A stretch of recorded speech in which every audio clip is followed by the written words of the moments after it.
नमस्कार भक्तजनों, आज हम बात करते हैं बहुला चौथ की, जिसे हेरंबा चौथ और संकष्टी चौथ भी कहते हैं। भादो मास के कृष्ण पक्ष को पड़ने वाली इस चौथ को गणेश जी का पूजन किया जाता है, जिसे हेरंबा और बहुला चौथ भी कहते हैं। इसे पुत्रवती माताएं अपने पुत्रों के कल्याण के लिए, उनके दीर्घायु के लिए, उनकी बुद्धि की प्रखरता के लिए इस व्रत को करती हैं। कहीं कहीं कुछ बहनें अपने भाइयों के कल्याण के लिए इस व्रत को करते हैं।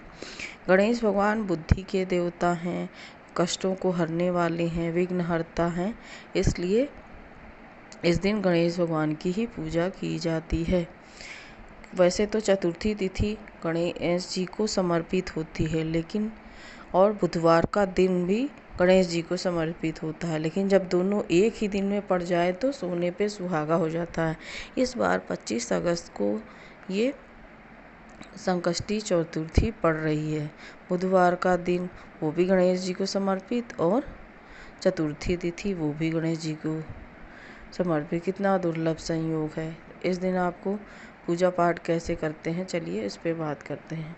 इस दिन प्रातःकाल नियमित की तरह आप पूजा पाठ करें और बस ये है कि आप संकल्प लें। किसी भी व्रत में संकल्प का बहुत महत्व होता है। आप गणेश जी की प्रतिमा के सामने बैठिए, हाथ में जल, अक्षत, पुष्प और 1 रुपए का सिक्का लेके, या आप ज़्यादा पैसे भी ले सकते हैं, आप लेके व्रत करने का संकल्प लीजिए और सीधे अपनी मनोकामना भी कहिए कि किस मनोकामना से कर रहे हैं। आप संकल्प कीजिए, उसके बाद नियमित पूजा पाठ जैसे आप करते हैं उस तरह करिए और दिन भर भगवान गणेश का ध्यान अपने मन में करते रहिए। इसमें रात्रिकालीन पूजा विशेष महत्वपूर्ण होती है। रात्रि के समय आप खुले छत में इसकी पूजा वैसे तो की जाती है। अगर आपके पास खुली छत ना हो तो आंगन में कर सकते हैं। अगर ऐसी कोई जगह नहीं है तो आप अपने पूजा स्थल में पूजा कीजिए। उसके बाद में चंद्रदेव को अर्घ्य दीजिए। तो आप एक शुद्ध आसन पे गणेश जी की प्रतिमा स्थापित कीजिए और अगर मिल सके तो गोबर की गौरी माता बनाई जाती है। अगर वो ना मिल सके तो आप एक सुपारी लीजिए, उस पर मौली लपेटिए और इसमें आह्वान कीजिए कि माता महागौरी आइए, इसमें विराजित होइए, हम आपका पूजन करना चाहते हैं। आवाहन के पश्चात गणेश भगवान को हल्दी कुमकुम का तिलक कीजिए। सिंदूर जरूर ही चढ़ाइए क्योंकि वो गणेश जी को बहुत पसंद है, इसलिए सिंदूर का तिलक कीजिए गणेश जी को। फिर गणेश जी को दूर्वा चढ़ाइए। अगर आपको 21 दूर्वा मिल जाती तो बहुत अच्छा, 21 दूर्वा लीजिए, उसको मौली धागा से बांधकर उसकी एक गांठ बनाइए और गणेश जी को समर्पित कीजिए। उसके बाद गणेश जी को एक पान के पत्ते पर सुपारी, लौंग, इलायची रख के वो समर्पित कीजिए।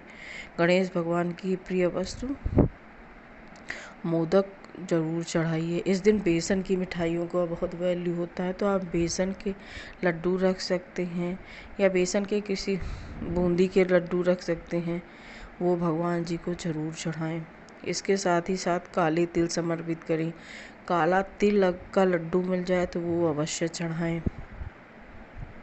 उसके बाद गणेश जी को समीर पत्र चढ़ाएं। फिर गणेश जी को धूप दिखाएं, धूप दीप गंध से अच्छे से पूजन कीजिए।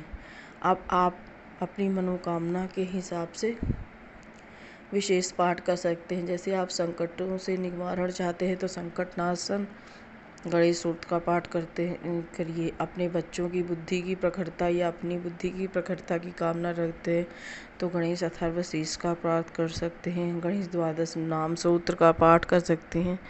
अगर आपको कुछ भी नहीं आता तो आप ओम गम गणपतये इस मंत्र का 108 बार कम से कम जाप अवश्य करें।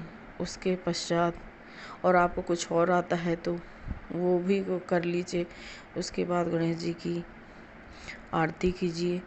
अब जब चंद्र उदय हो जाए तो एक लोटे में, ध्यान रखें तांबे का लोटा ना हो, चांदी का हो तो अति उत्तम, नहीं तो स्टील का ले लें, पीतल का ले लें।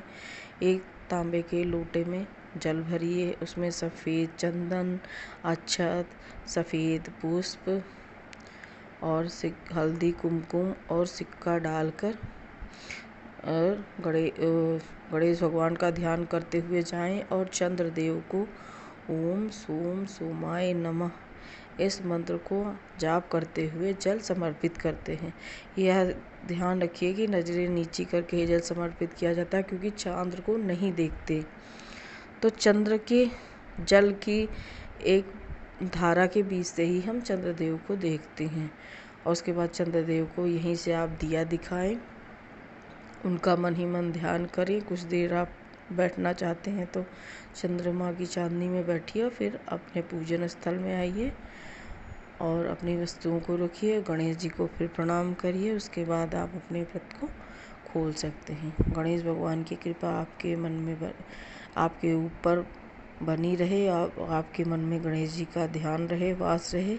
इसी मनोकामना से हम वीडियो समाप्त करते हैं। अगर आपको हमारी वीडियो अच्छी लगी, हमारी दी हुई जानकारी अच्छी लगी तो हमारे चैनल को सब्सक्राइब करें, वीडियो को लाइक करें, शेयर करें।